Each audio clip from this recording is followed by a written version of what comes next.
Sri Keshava. Thank you, sir. A lot of my good friends have already spoken on this. I don't want to run the risk of repetition. As a matter of fact, I had bought a lot of things. I have started discarding each of them, including the agriculture on which I thought I would concentrate. But anyhow, I would appeal to the finance minister. Sir, I should make a small correction. Tell me, Dr. K. Keshava. it makes no difference at all. I have always been careful about doctors, but I am more careful after my wife became one in I want you to 2021. be careful about my suffix rather than prefix. So anyhow, I continue to be a member here. So I would like to appeal to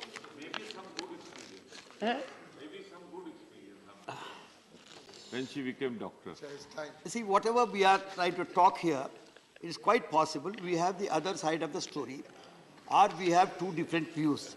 So this kind of criticism has to be understood in a positive fashion, because there are two schools of thought as far as the finance minister is concerned. We have totally different. So the question is, we need not talk. It has become a ritual for us. Absolute ritual, every annual ritual for us to talk about supplementaries. There is a budget which takes easily 6 to 7 months for preparation. It is being monitored. The finance minister goes to the experts and interface. Then again, it is the budget is spoken here both in both houses, but comes the supplementary. This could either be due to our lack of, I would say, interest, but somehow we have missed to have the kind of control we should have in preparing the budgetary things. Now today I see, I am welcoming this exam, because this speaks more about subsidies. The very bone of contention which you want to take as a bitter pill, which you call remedies, whatever name you give, today you think the nation can only be saved through the so-called remedies. So it is good that the supplementary budget has come with that kind of a thought.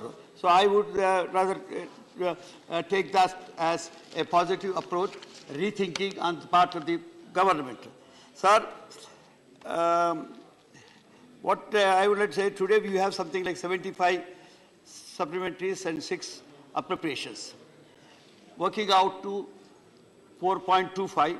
If I take away 1 lakh and 10 into the savings of the various ministries, it is 3.45.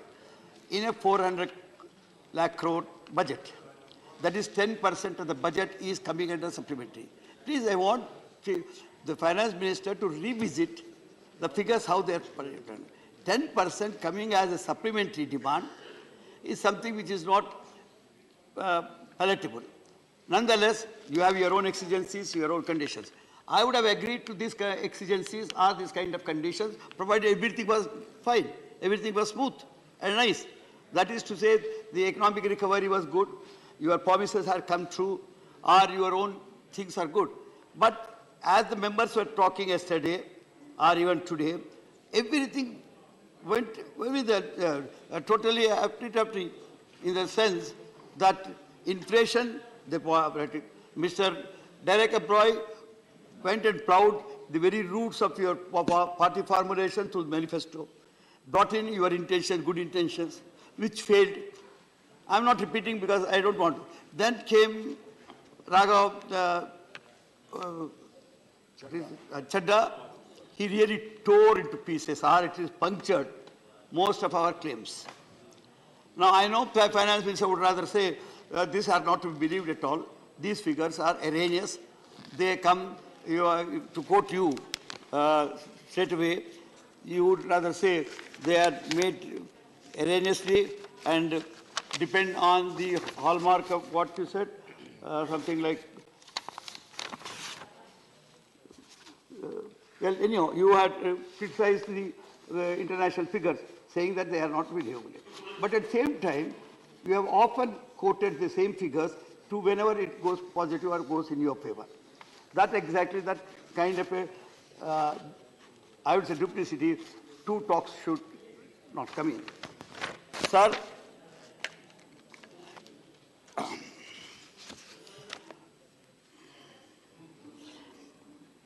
I would rather talk, because taking out everything, deficit is one point.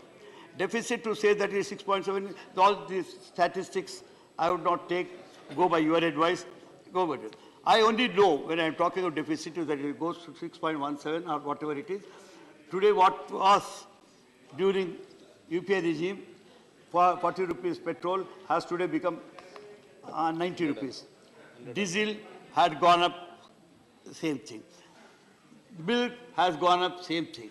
So everything which the Mr. Chadda quoted, 11 items. So that when we read them, so we really lose our own faith in the statistics, in the policy formulations, or the policy things that you are coming and giving us during the budget discussion. So it has become some kind of a revisiting the very budget, because it's the inflation, it is the economic recovery, it is also the development, it is also the production increase, it is about employment. Employment is very important. Let us talk about the four things. Employment is important, but what is employment rate today? It is the highest in the 45 years, last 45 years. We have not thought of any industrial IIP, industrial policy, wherein it becomes a labor-oriented. And whatever labor-oriented, we're doing fine, you try to sell them out. In a private sector, I would not like to say, well, after all the industry, in a private sector, the employment really gets a hit. So now, you have asked for this fourth thing, but you have not come out with, since I am talking of inflation, you have not come out with how you are going to cover up this 4.5 or 3.25.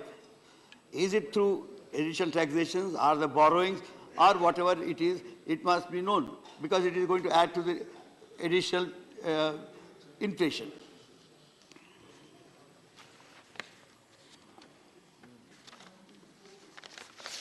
So then I am concerned about the share that states are getting. I am becoming a little random, and after, because I have discarded the pages and jumping from one item to the other. So I am coming to the state's shares.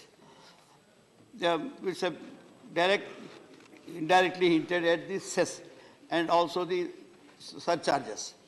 It is eating into a very vital thing.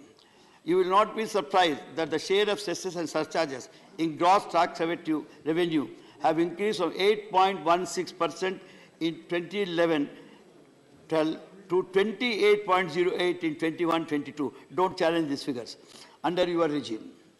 While the FMA claim the reason for such surcharge as the imposition of GST compensation, says the reasons are absolutely different. So the states urge the union government to bring them into divisible pool and share them with states. The states shared the center GTR was around 29% in 2021 due to increase in cesses and surcharges as against 41% recommended by the Finance Commission. I think you understood me. It has come to because of that. If the center shares the entire cess and surcharge for 21-22 as part of divisible pool, the states would get an addition of 1,53,533 crores. And they are due, according to me. During the UPA regime, the central government imposed 15 cesses and surcharges from 2010-11 to 2013-14. That is under the UPA. After BJP-led NDA came to power at the center, the number of cesses and surcharges increased to 24 by 2019-20. There could be a reason for that. But at the same time, when there is a claim pending with you that they should be shared with the states, this kind of thing will certainly get a pointed reference.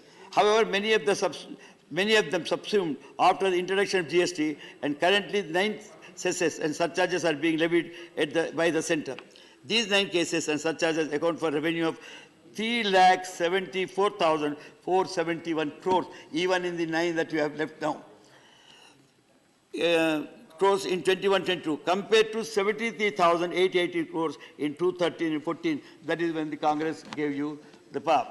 So registering it means it is registering 5 times how the states are feeling, how the states are managing the road finances. Can we?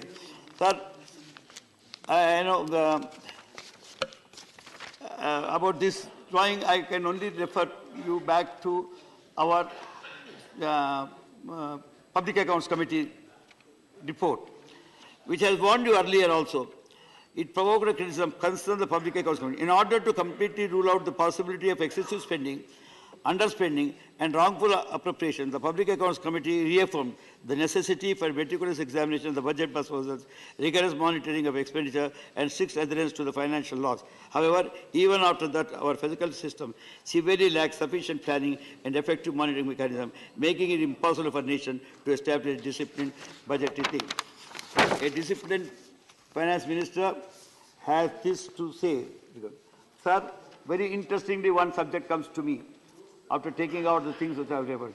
That is about 30 crores that you are granting for administrative building of a one thing known as ED, Enforcement Directorate.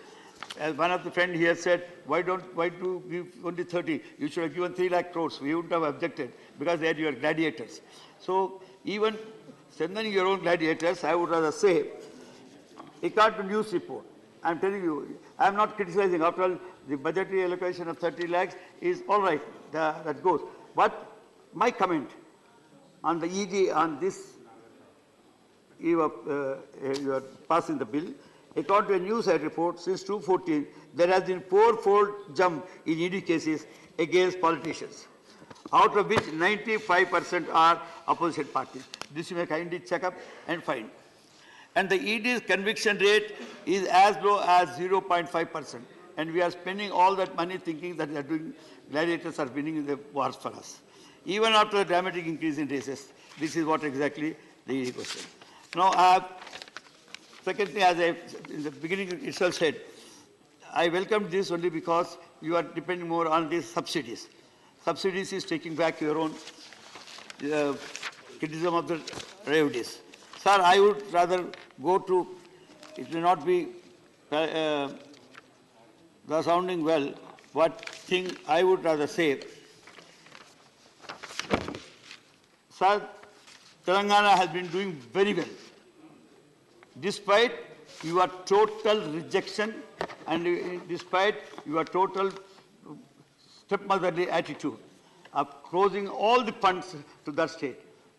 We are today, total outstanding liability have witnessed a significant fall from 18.7% to 16.7%, again, as I said, despite your non-cooperation.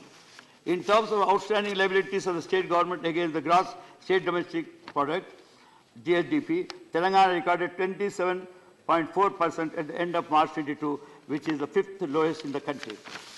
Sir, I'll take only 1 minute. The national gross domestic product, GDP, has increased from 124.68 lakh crores in 2014-15 to 236.65 lakh crores, while the country's total debt liabilities have increased from 62.44 lakh crores to 138.87 lakhs in 24-25. As a result, the total liabilities of the center are nearly 60%, because it is 58.7% of the national GDP in 2021, and the Telangana states, including Telangana, have crossed their debt permitted, they have not crossed their permitted thing. Sir, I have 2 minutes more, sir. That is why I wanted to first know from you what was the time allotted to me. No time. 13 minutes was total time. Take 2 minutes, please. I'll take 2 minutes. Sir, I would like to tell you, we have, I don't know about you are doubling the GDPs or doubling the income of the farmers, I don't know. We have more than doubled our per capita income within last 7 years.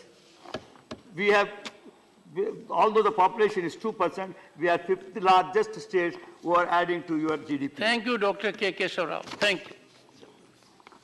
I thought you gave me 2 minutes, sir. No, sir. You said 2 minutes. I said time is over. No, it is 14 now. Okay, if you can give me. All right. Sir, you have made your point very impactfully, sir. Last point. I'll make a last point. Last point. To conclude. I'll conclude. I would only rather say the figures of Telangana are with you because statistics are there. RBI report which has come recently, 2 years back, puts us on the top as far as the financial management is concerned. I'm not trying to claim big thing nor finding fault with you. What I'm trying to say is we are managing very well. Despite we therefore request you not to have this kind of prejudicial attitude as far as the state is concerned, as far as finances are concerned. I know Professor Manoj Kumar Jha, there are two speakers. I know, sir.